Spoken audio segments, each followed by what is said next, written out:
Salut! Si tu débutes en investissement, cette vidéo peut te faire économiser des milliers d'euros.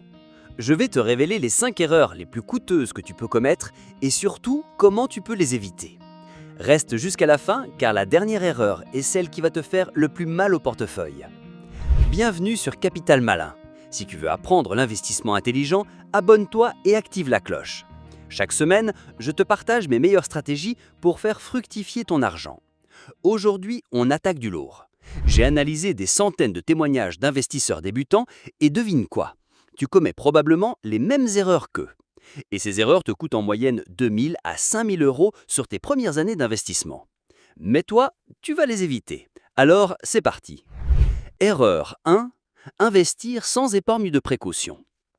Première erreur. Tu investis avant d'avoir ton épargne de précaution. Écoute-moi bien. Avant même de penser à investir, tu dois avoir au minimum 3 à 6 mois de charges courantes de côté. Pourquoi? Parce que les investissements, ça fluctue. Imagine, tu investis tes 2 000 euros d'économie en bourse. Le mois d'après, ta voiture tombe en panne. Tu vas faire quoi? Tu vas être obligé de revendre tes actions, peut-être en perte. Et là, tu perds de l'argent à cause de l'urgence. Ton épargne de précaution, c'est ton filet de sécurité. Sans ça, tu prends des risques inutiles avec tes investissements. Alors, avant d'investir, assure-toi d'avoir cette réserve sur un livret A ou un LDDS. Tu as déjà fait cette erreur? Dis-le-moi en commentaire. Erreur 2. Suivre les conseils des réseaux sociaux. Oh là là, celle-là me rend fou. Tu tombes sur une vidéo « J'ai gagné 5 000 euros en une semaine avec cette action miracle !» Et toi tu te dis « Génial, je vais faire pareil !» Stop!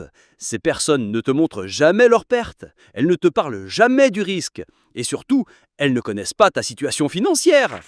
Écoute, l'investissement, ce n'est pas de la magie. Si quelqu'un te promet 50% de gains en un mois, c'est qu'il y a 90% de chances de tout perdre. La réalité, un bon investissement rapporte en moyenne 7 à 10% par an. Alors oui, c'est moins sexy qu'une vidéo TikTok, mais au moins tu ne perds pas tes économies. Erreur 3. Mettre tous ses œufs dans le même panier.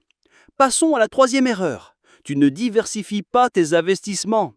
J'ai un ami qui a mis tout son argent sur Tesla en 2021. Pendant quelques mois, il se la racontait. Puis Tesla a chuté de 70%. Devine ce qui s'est passé. Il a paniqué et a tout vendu, en perte énorme. La règle d'or, c'est jamais plus de 5% de ton portefeuille sur une seule action. Jamais. Même si tu es convaincu que c'est l'action du siècle.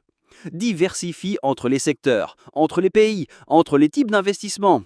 Les ETF sont parfaits pour ça. Avec un seul ETF, tu peux investir sur 500 entreprises d'un coup. La diversification, c'est ennuyeux, mais ça protège ton argent. Et protéger ton argent, c'est aussi important que le faire fructifier. Erreur 4. Vouloir timer le marché. Et maintenant, parlons d'une erreur que j'ai moi-même commise. Tu essaies de prédire le bon moment pour acheter et vendre. Tu te dis, je vais attendre que les actions baissent pour acheter, ou je sens que ça va monter, je vais tout investir maintenant. Laisse-moi te dire un secret. Personne ne peut prédire les marchés. Ni toi, ni moi, ni même les plus gros experts de Wall Street. J'ai perdu des milliers d'euros en essayant de jouer au plus malin. Tu sais ce qui marche vraiment? L'investissement régulier. Tous les mois, tu investis la même somme, peu importe si les marchés montent ou descendent. C'est ce qu'on appelle la stratégie DCA, Dollar Cost Averaging. Tu lisses les prix dans le temps. Parfois, tu achètes plus cher, parfois moins cher, mais sur le long terme, tu obtiens un prix moyen correct.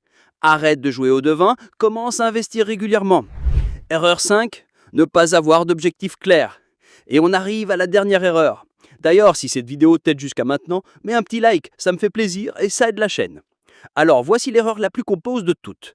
Tu investis sans savoir pourquoi. Tu mets 100 euros par mois quelque part parce qu'il faut investir, mais tu n'as aucun objectif précis. Résultat, tu paniques à la moindre baisse et tu prends des mauvaises décisions. Avant d'investir un seul euro, pose-toi ces questions. Pourquoi j'investis? Pour ma retraite? Pour acheter une maison? Dans combien de temps j'en ai besoin? Combien je veux avoir à la fin? Si tu investis pour ta retraite dans 30 ans, une baisse de 20% aujourd'hui, tu t'en fiches. Tu as le temps de récupérer. Mais si tu investis pour acheter une maison dans 2 ans, tu ne peux pas te permettre de perdre 20% juste avant ton achat. Tes objectifs déterminent ta stratégie d'investissement. Sans objectif clair, tu navigues à l'aveugle. Voilà, tu connais maintenant les 5 erreurs qui coûtent le plus cher aux débutants. Si tu en reconnais une que tu as déjà faite, ne t'inquiète pas, ça arrive à tout le monde. L'important, c'est d'apprendre et de s'améliorer. Dis-moi en commentaire quelle erreur tu as déjà commise. Ou mieux, raconte-moi ta pire expérience d'investissement. Je lis tous les commentaires et je réponds à vos questions. Si cette vidéo t'a aidé, mets un petit like, partage-la avec quelqu'un qui débute en investissement et abonne-toi pour ne rater aucune de mes vidéos. La semaine prochaine, je te montre ma stratégie complète pour investir tes premiers 1000 euros. Tu ne veux pas rater ça. À bientôt sur Capital Malin et surtout, investis malin.